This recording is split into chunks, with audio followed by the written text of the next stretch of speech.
How's it going, everyone? Welcome back to another nightly review. Today I will be going over Game 6 between the Golden Knights and the Minnesota Wild. And the Golden Knights took a 3-0 loss. So, let's go over this game.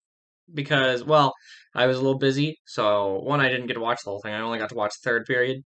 And second, I was really busy yesterday. So that's why I'm doing it today. Now, tonight, Golden Knights and Wild plays Game 7 at T-Mobile Arena.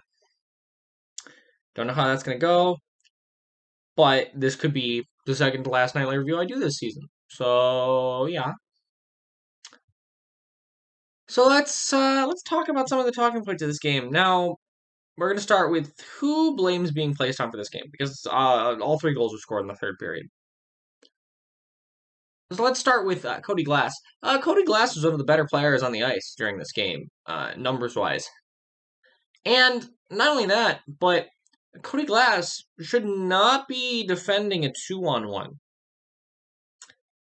Pietrangelo and Theodore should not both be pinching at the same time. And because that mistake was made, Cody Glass, a guy who has not played an NHL game in months, should not be playing. He should not be the guy defending a 2-on-1. It's not going to happen. Listen, Glass had a decent game, and I'm not going to get after him because he was the one defending a 2-on-1. He's not a defensive forward. So anyway, Marc-Andre Fleury. How do you blame Marc-Andre Fleury for losing? How is there even a discussion of the goalie? Marc-Andre Fleury has played very, very well. Let's discuss all three goals. 2-on-1, screened power play goal, and oh yes, breakaway. No. And not only that, but how can you blame your goalie for losing if you don't score? It's like we're talking about game one all over again. You cannot blame your goalie for a loss when you don't score. Anyway, and then the goalie interference call. I disagreed with it. The reasoning behind it, again, and here is my breakdown of it. Because Dumba is holding Tuck in the crease, which means Tuck cannot leave. Tuck's skates are not in the crease. If you watch the replay, Alex Tuck's skates are not in the crease, and he cannot leave because Matt Dumba is there. So how is it goalie interference? There were Wild and Avalanche fans saying that this was not goalie interference. Now,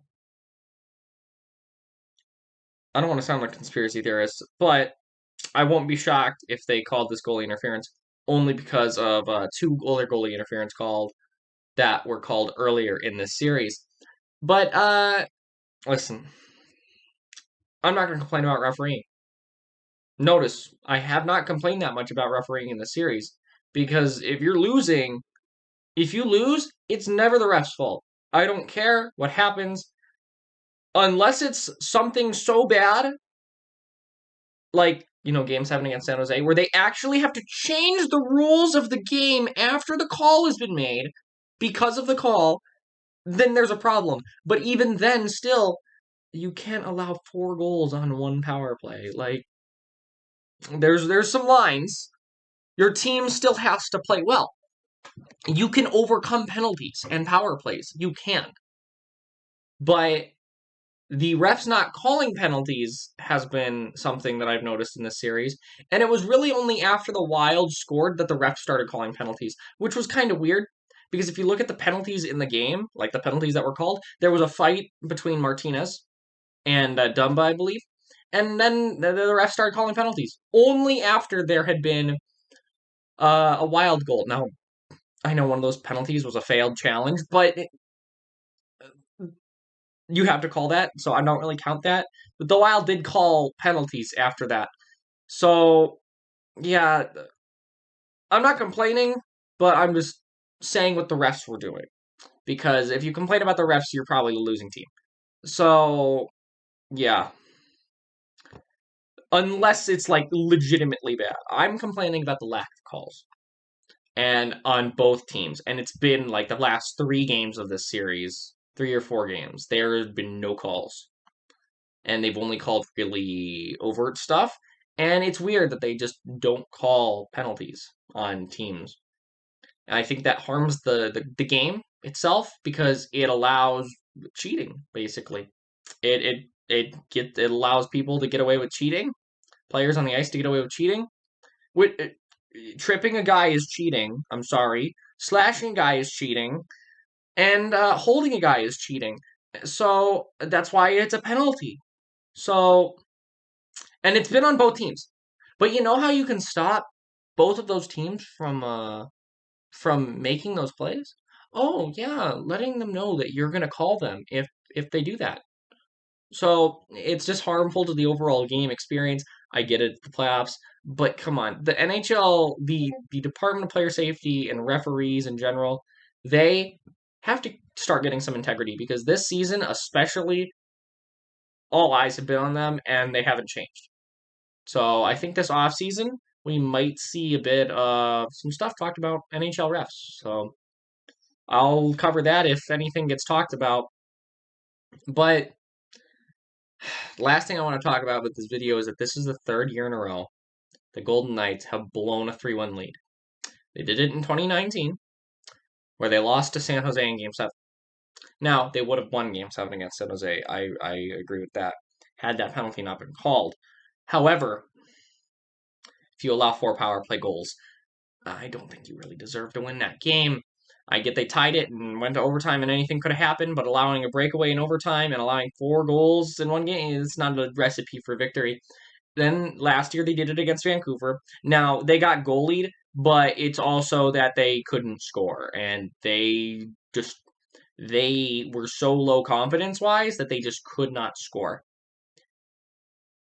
And so they've done it this year. Now, last year they beat Vancouver because Vancouver was not a real team. It was Thatcher Demko carrying them, and the Golden Knights had no confidence in their finishing ability. San Jose, they would have won that game. I believe that. The way that they played that game, I remember watching that game, they were the better team all night until that penalty was called. Well, I get it. The Sharks captain went down, and the Sharks went into overdrive. I get it. That makes sense. They didn't deserve to win that game after that 10 minutes. So after that penalty, they didn't deserve to win that game. After the 5 minutes were up at least. And we'll see how it goes tonight. Now, again, I'll probably be watching a rerun of this game, but this could be my second to last nightly review. So, at least for the season. It's been fun.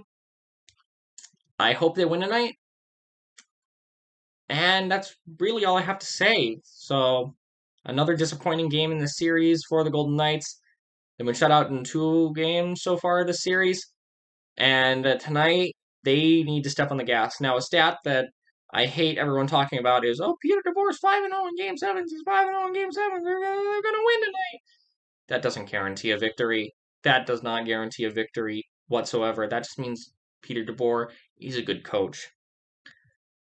And not all good coaches are good at coaching Game 7s. Like Bruce Boudreau, he was a good coach, but he's 1-8 in Game 7, some horrific number. So it's going to be interesting to see how the Golden Knights do. But that is it for this one, guys. If you want to get my thoughts on the game during the game, you can follow me on Twitter at 2_pad, at least not tonight, because I will be somewhere tonight, because I didn't think this was going to go 7 games. But that's it for this one, guys. I also made this thing before the playoffs even started, so yeah.